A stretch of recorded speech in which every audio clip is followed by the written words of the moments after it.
কথা বলা একটু কষ্টদায়ক, পুরানো স্মৃতিগুলো ভেসে ওঠে।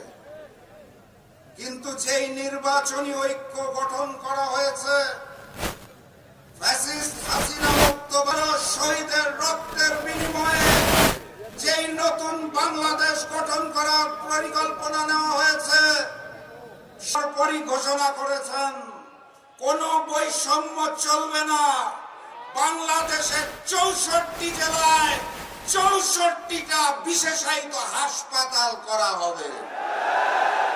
অতএব এই 10 দল যদি ক্ষমতায় যায়, তাহলে আমি বিশ্বাস করি আমাদের নেতা যেই কথা দিয়েছেন তিনি কথা রাখবেন। পঞ্চগড়ে একটি উন্নত বিশেষায়িত হাসপাতাল গঠন করা হবে ইনশাআল্লাহ। তবে আমি একই সাথে সাথে পঞ্চগড়বাসী দিন ধরে অবহেলিত, বিশেষায়িত হাসপাতালটা দিবেন ধন্যবাদ, সাথে সেটাকে মেডিকেল কলেজে রূপান্তর করতে হবে ইনশাআল্লাহ। এটা আমাদের প্রাণের দাবি। এখানেই ডাক্তার শফিকুর রহমান থেমে যান নাই।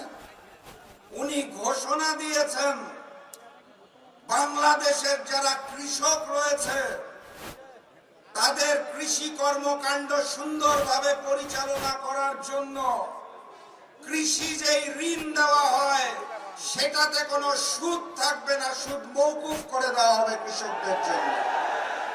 আমার এই পঞ্চগড় জেলা কৃষি নির্ভর জেলা। এই পঞ্চগড়